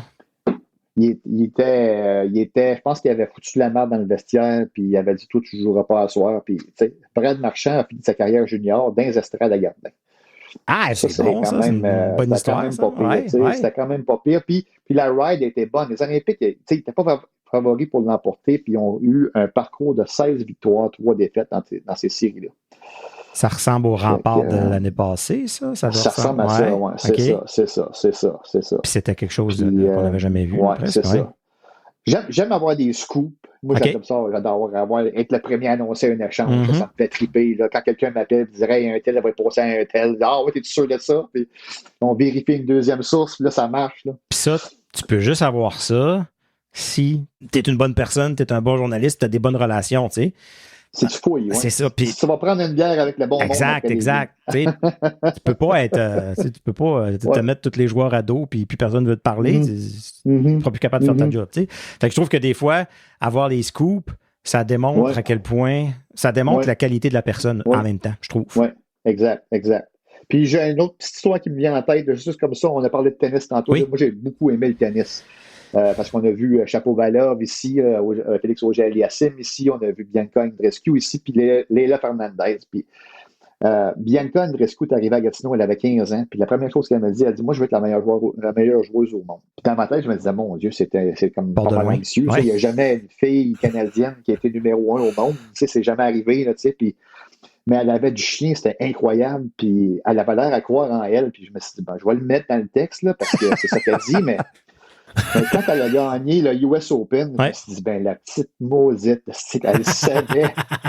Puis ça, j'aime ça, des histoires de même. Une fille qui dit quoi, puis ça arrive, puis tu dis, voyons, donc c'est quoi les chances? Elle a lancé ça de même, puis je me suis dit, c'est beau rêver. Son rêve s'est réalisé. Je pense pas qu'elle ait été classée numéro 1 au monde, mais elle a gagné le US Open. C'est quand même le droit du grand chelem. J'avais des frissons quand elle a gagné, puis je pensais beaucoup à ce qu'elle m'avait dit. Cette journée-là, t'es numéro 1 au monde. Je veux pas, là. C'est ça. C'est souvent ça, hein? Même si les autres le croient pas, si toi tu y crois puis t'es à fond dans ton objectif, c'est là que la magie va se faire. Oui, exact. Puis cette semaine, la dernière histoire que j'ai faite dans le journal de samedi, les frères Betton, que je connais depuis qu'ils ont ça fait 10 ans que je les connais.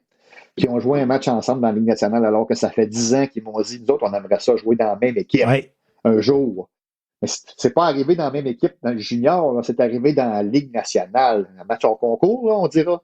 Mais quand même, quand tu le sais que ces deux petits gars-là, on avait pris une photo à l'époque avec Patrick Woodbury. Les deux, ils avaient des chandails de 67, il y avait 15 ans puis il y avait 13 ans. On avait dit, on va prendre ça ensemble, juste au cas qu'un jour, vous jouiez ensemble avec les 67. Puis je l'ai ressorti pour mon reportage en fin de semaine. Mais elle a 10 ans, cette photo-là, puis ils ont joué ensemble dans la Ligue nationale. Sérieusement, les deux étaient sur le speakerphone la semaine passée, puis ils me parlaient, puis j'avais des frissons quand ils me parlaient, parce que je le sais à quel point c'était important pour eux autres, puis ils ont réussi. Puis ça, c'est quand j'écris ces histoires-là, là, ça vient me chercher. Là. Sérieusement, tu sais, quand Sam me disait non, je n'étais pas nerveux parce que Will était juste à côté de moi. OK. Tu vois la complicité, là. Ouais. C'est fort, ça. Le sport, c'est fort. J'adore le sport. Il y a le sport, il y a le côté athlétique, il y a le côté performance, mais les histoires dans le sport, c'est ce qui rend tous les sports intéressants, je trouve. Oui. Tu dis que tu adores le sport, puis moi, je sens cette passion-là venir de toi. Honnêtement, merci beaucoup pour le temps que tu nous as donné. Pas de misère à parler. Hein? Il écrit beaucoup, mais il n'y a pas de misère à parler. Tu te portes un podcast bientôt. Là, peut-être qu'on devrait faire un segment olympique hockey junior. On veut multiplier, on veut un blog, on veut toutes sortes d'affaires. Peut-être qu'on va partir un podcast olympique. Ben, absolument. J'ai même pas eu le temps de vous parler de mon anecdote de Claude Giroux, la fois qu'il a passé proche de jouer pour l'Avalanche du Colorado. Hein, les chandails qui ont été faits pour lui. Ça sera pour une autre fois, les boys. Okay. Non! Prise 2. Ouais, c'était ça. Mais sais-tu quoi? Cette histoire-là, j'aurais mieux la raconter en y parlant avant, parce que sérieusement, c'est une histoire qui m'a été racontée de quelqu'un dans l'organisation de l'Avalanche. Mais j'aimerais mieux qu'il me le compte, qu'il me confirme certains faits, tu sais, parce que ça serait du oui-dire encore. Là, j'ai juste une source. C'est une bonne source, c'est dans l'organisation, mais j'aimerais ça d'en avoir un autre, tu sais. J'aimerais ça que ça vienne de lui. Mais c'est vrai qu'il a passé proche de vous pour l'Avalanche, puis c'est vrai qu'ils ont fait faire des chandails pour lui. Puis c'est vrai qu'il aurait dû y aller parce qu'il aurait gagné la coupe. Exact. Il avait choisi les Panthers, finalement. C'est comme Pierre Dorion qui nous avait raconté qu'il y avait un chandail des Rangers de Claude Giroux. Oh, OK. Ah, ça n'est pas ça. Il travaillait pour les Rangers à l'époque où Claude Giroux s'est fait repêcher, puis Pierre Dorion était reconnu comme étant celui qui voulait tellement que les Rangers repêchent Claude Giroux, qu'ils ont fait un gilet des Rangers avec Claude Giroux, puis quand finalement ils l'ont pas repêché, ils ont donné le chandail à Pierre Dorion de Claude Giroux des Rangers. Ah ouais, wow. Il y a un chandail des Rangers de Claude Giroux qui existe quelque part. C'est intéressant ça. C'est intéressant. Ben oui, il y a tellement de... Tout le monde veut Claude Giroux, morale de l'histoire. Exact. Oui, c'est ça. C'est une autre qui l'a. C'est l'objectif. Ouais. C'est son objectif de finir sa carrière avec les Sénateurs. Donc, j'espère que ça va arriver. Jeff, ouais. Merci beaucoup. Merci. Hey, ça fait plaisir, les gars. C'est un plaisir de te suivre. On peut continuer à te lire au journal Le Droit. Tu d'autres endroits où on Sur Twitter, je pense, hein, quand même. Je suis assez actif sur Twitter, moins là, depuis que Elon Musk là, fait des siennes. Là, je le trouve un peu fatigant. OK. En tout cas, merci beaucoup pour ton temps. Honnêtement, c'était un plaisir. Un plaisir, les gars. Puis on se reparle pour une prise 2.